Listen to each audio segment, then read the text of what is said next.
우리가 살고 있는 이 세상에는 매분 매 초마다 수많은 일들이 벌어집니다. 종종 그에 따른 인명피해가 발생하기도 하죠. 여기에는 자연사와 재해로 인한 사망이나 부상 역시 포함이 되어 있습니다. 그 중에 재해와 같이 인간의 의도와는 무관한, 즉 불가항력적으로 발생하는 일들을 우리는 흔히 사고라고 부릅니다. 하지만 지극히 의도적이라는 측면에서 이 사고라는 개념과 명확히 구분되는 동시에 끔찍한 범죄로 취급되는 사건 역시 막대한 인명피해를 초래하는 원인이 되죠. 범죄로 인한 살인사건은 그 죄질이 상당히 간악하고 비윤리적이기 때문에 국가적인 차원의 형법으로 다스리는 것이 일반적입니다. 따라서 수사당국은 현장 조사와 목격자 진술 등을 통해 얻은 다양한 증거를 바탕으로 용의자를 검거해서 범행의 동기, 과정, 결과 등을 밝혀내기 위한 수사를 개시합니다. 여러분은 이 수사 과정의 출발점이 무엇이라고 생각하시나요? 이미 많은 분들이 알고 있듯이 모든 수사는 살인이라는 행위의 결과물인 사체를 바탕으로 시작됩니다. 죽은 자는 말이 없지만 살아있는 사람이 알 수 없는 사실들을 알려주죠. 대부분의 살인사건 현장에는 사체가 증거물로 남아있기 때문에 피해자의 신원, 사망 원인 및 시각, 흉기에 대한 사실을 통해 용의자의 범위를 좁히는 과정에 큰 어려움이 없습니다. 하지만 애초에 사체가 존재하지 않는 살인사건의 경우 초기 수사에 난항을 겪을 뿐 아니라 상황에 따라 수사 자체를 개시하지 못하게 될 수도 있습니다. 그러나 사체가 존재함에도 불구하고 그 사체의 신원을 밝혀낼 수 없는 경우는 어떨까요? 물론 현재처럼 부검과 관련된 의학기술이 발달한 시대에서는 그 발생 빈도가 극히 드물다고 할 수 있어요. 그런 사체의 신원을 못 밝히는 그런 빈도 말이에요. 하지만 시신의 부패나 훼손 정도가 심각하거나 애초에 피해자의 신원이 국가에 공식적으로 등록이 되어 있지 않는 등 여러 가지 사유로 인해서 해당 사건이 미제 혹은 미스테리로 남게 되는 경우 역시 간혹 발생을 하고 있습니다. 이처럼 신원 확인이 불가능한 사체를 이르는 말이 있습니다. 영화 제목으로도 유명한 단어죠. 바로 제인도입니다.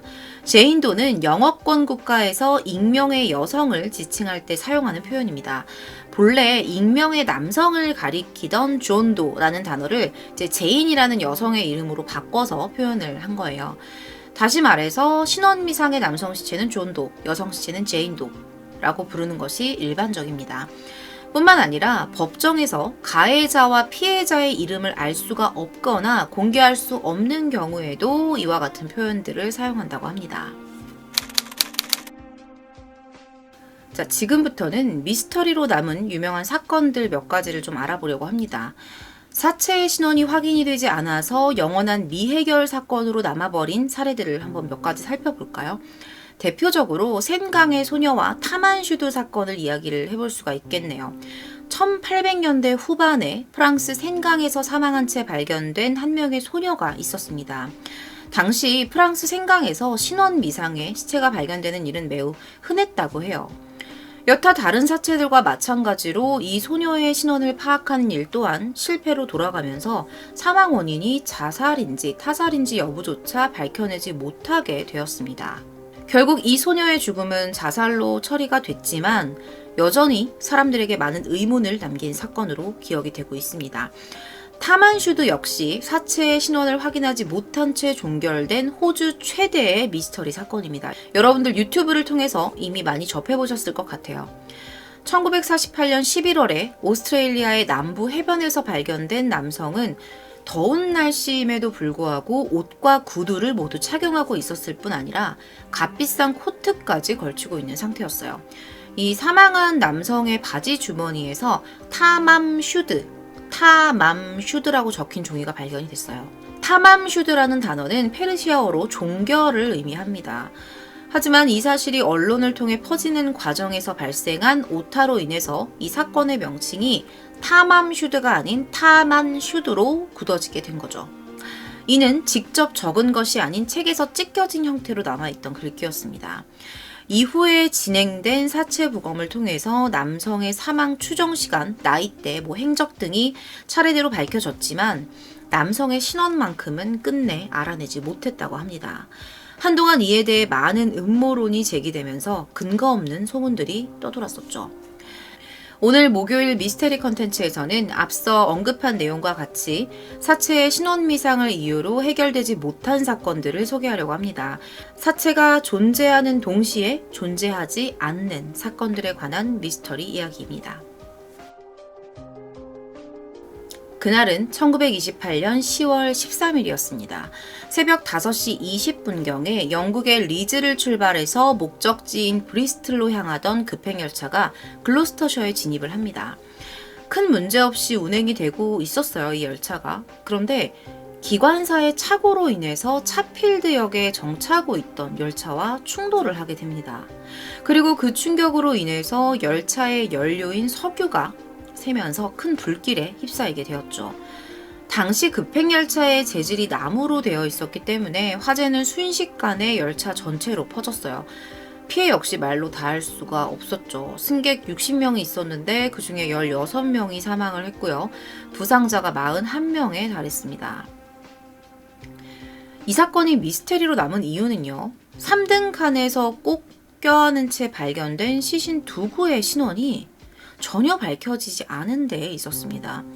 자, 사고가 발생하고 2개월이 지난 후에야 이 두 시신의 부검이 시작이 되는데요. 시신 중에 한 구는 12세에서 14세로 나머지 한 구는 6살 정도로 추정이 된다는 부검의의 소견이 확인이 됩니다. 사체가 워낙 심하게 훼손이 되어 있었기 때문에 시신에 대한 다른 정보는 물론 성별조차 제대로 밝혀낼 수가 없었습니다. 이 두 구의 시신을 제외한 나머지 14명의 피해자들은요. 유족에 의해서 신원 확인부터 수습까지의 과정을 모두 마쳤지만 사건이 종결될 때까지 이 두 사람의 신원을 확인하러 오는 이는 단 한 명도 없었다고 합니다. 이후에 경찰이 그들이 탑승하고 있던 3등 칸에서 교복의 주머니로 보이는 옷 조각이랑 9인치 정도 길이의 신발 2켤레 그리고 CSSS 라는 이니셜이 적힌 양말을 발견을 했는데 이것만 가지고는 이 두 아이들의 신원을 알아낼 수는 없었어요. 하지만 얼마 후에 한 소년이 6살쯤 된 여자아이를 데리고 열차에 탑승하는 것을 목격했다라는 영무원의 진술이 확인이 되면서 그들에 대한 여러 가지 가설들이 제기되기 시작했습니다. 가설은 총 3가지인데요. 첫 번째 가설은 이 두 아이들은 고아이고 보호자들의 도움을 받아서 살아가고 있었지만 보호자들이 아이들의 사고를 외면했을 것이다 라는 가설이었어요. 근데 이 가설은 그 가설을 뒷받침해주는 증거가 아무것도 없었기 때문에 검증 자체가 불가능한 가설이었습니다. 두 번째 가설은요. 아이들은 부모나 보호자와 여행 중이었지만 동반자들 역시 사고로 인해 실종 상태가 되었을 것이다. 이 가설 또한 아이들이 동반자 없이 열차에 올랐다라는 영무원의 증언에 모순이 되기 때문에 성립할 수 없었죠. 지금 영무원의 증언이 사실이라고 가정을 하고서 이 가설들을 보는 거예요. 자, 3번째 가설은요. 그들의 부모는 사고 당시 외국에 나가 있었고 한동안 자녀들의 소식을 모르고 지내다가 뒤늦게 알아차렸지만 시끄러워질 것을 우려해서 자신들과 아이들의 신원을 밝히지 않았을 것이다. 근데 이거는 상식적으로 생각했을 때 조금 이상하죠. 어린애들만 남겨두고 외국에 가서 생활하는 부모가 몇 명이나 되겠어요. 더불어 자녀들의 사망 소식을 몰랐다는 점.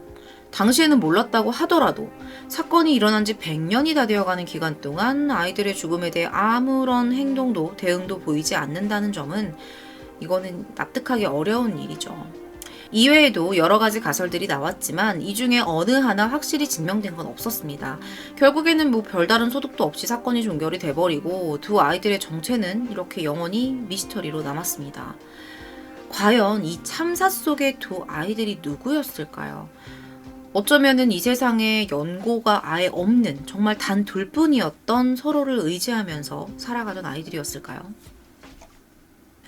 사고 이후에 새롭게 밝혀진 사실에 따르면 아이들이 매장된 차필드의 묘지에 몇 년에 걸쳐 찾아온 남녀 한 쌍이 있었다고 합니다. 이 두 남녀는 운전사가 모는 차를 타고 주기적으로 묘지를 방문했고요. 초라한 차림을 한 채 서럽게 우는 모습을 보였다고 해요.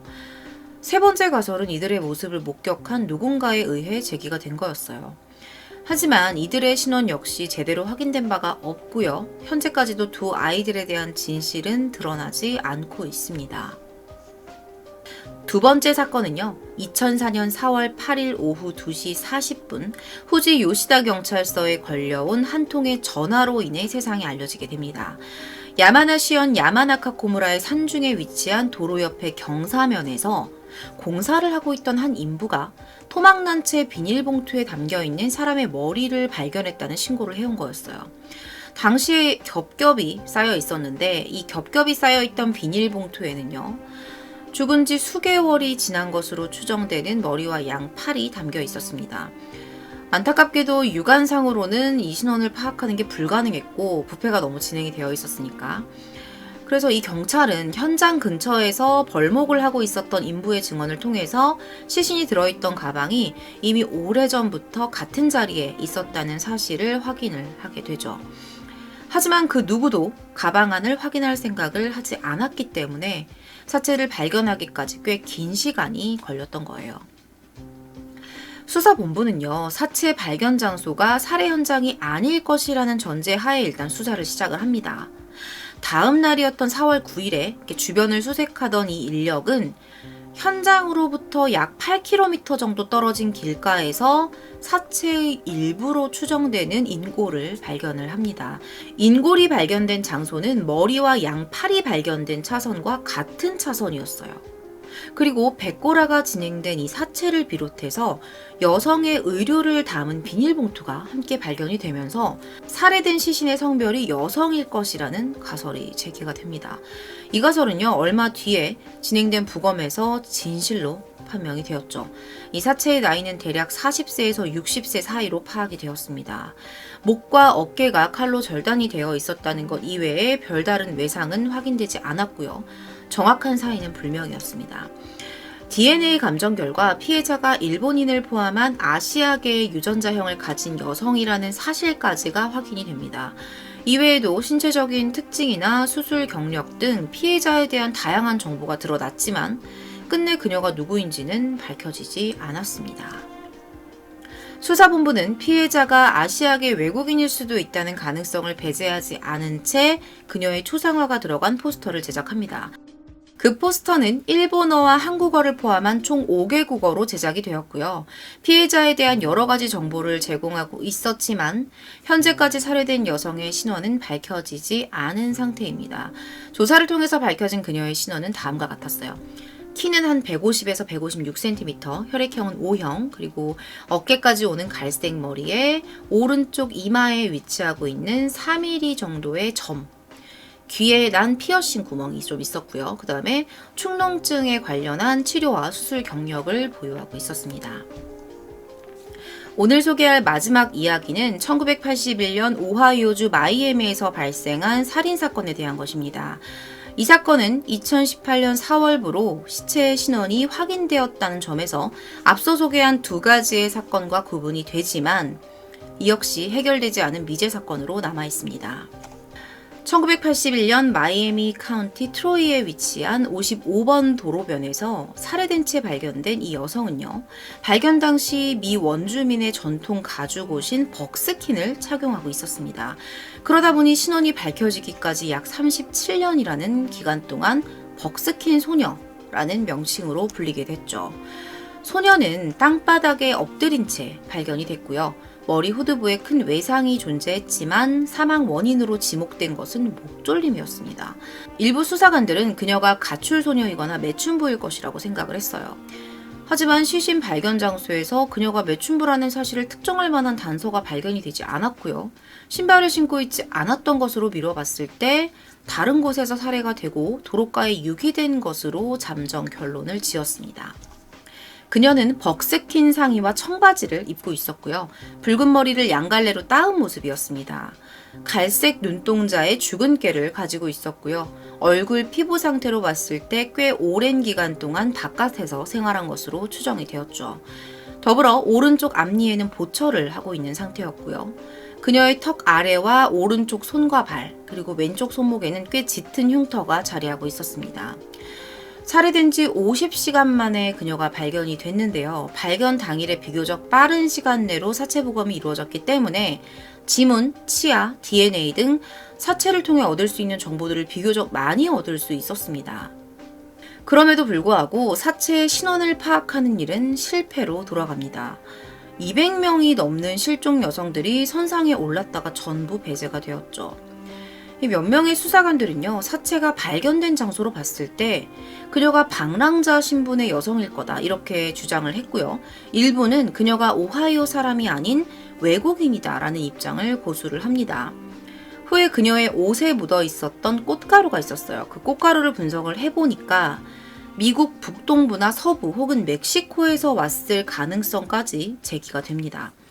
또한 방사성 동위원소 분석을 통해서 사망 전에 텍사스에서 거주했을 것이다 라는 주장까지 제기가 됩니다. 사건 발생 이듬해까지 지역신문이랑 방송을 통해서 이 피해 여성의 신원을 밝히려는 노력이 있었어요. 그녀를 목격했다, 여러 제보들이 줄기차게 이어지기는 했지만 모든 게 다 허위 사실로 밝혀집니다. 결국에는 용의자를 검거하기는커녕 이 사건에 대한 일말의 실마리도 잡지 못했고요. 피해자의 시신은 매장이 됩니다. 그러나 그녀가 입고 있었던 옷과 기타 소지품은 증거물로 경찰서에 보관이 됩니다. 그로부터 약 40년이 지난 2018년 4월 9일 사건 당시에는 알아내지 못했던 벅스킨 소녀의 신원이 밝혀집니다. 피해자의 이름은 마르시아 킹. 그녀는 뚜렷한 이목구비를 가진 22살의 백인 여성이었어요. 이 마르시아 킹의 가족에 의하면 그들은 딸의 신원이 확인되기 직전까지 그녀를 찾았고요. 수십 년 동안 집 전화번호조차 바꾸지 않았다고 합니다. 근데 이상한 게 뭐냐면 이 마르시아 킹이 사라지고 나서 이 가족들이 아무런 실종 신고도 접수하지 않았던 걸로 드러난 거예요. 또한 마르시아 킹은 실종 당시에 아칸소주에 거주하고 있었지만 막상 그녀의 시신이 발견된 곳은 이 집이랑 1000km나 떨어져 있는 오하이오주라는 점에서 많은 사람들이 의문을 제기했습니다. 안타깝게도 범인의 정체와 그녀가 살해당한 이유는 현재까지도 밝혀지지 않고 있습니다. 지금까지 살펴본 사례들은 범죄 사건의 확증이자 수사의 출발선 역할을 하는 사체의 신원 확인이 불가능하다는 이유로 해결되지 못한 채 남아있던 미스터리 사건입니다. 다행히 이 중에는 피해자의 신원을 확인하는 데 성공한 사례도 있었죠. 수사 초기에 사체의 신원을 확인하지 못한 사건들은 장기 미제로 남을 가능성이 매우 높다는 거 여러분들도 알고 계실 거예요. 따라서 해당 작업의 중요성은 가히 말로 다 할 수 없을 만큼 크죠.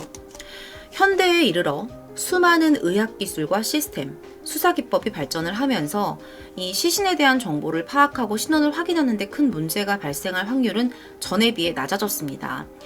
하지만 아직까지도 이 감추어진 진실들로 인해 마음 편히 눈 감지 못한 피해자들이 존재하고 있고, 그와는 반대로 타인의 삶을 빼앗은 채 태연하게 자신의 시간을 살아가는 가해자 또한 우리 곁에 있다는 사실을 잊어서는 안 되겠습니다.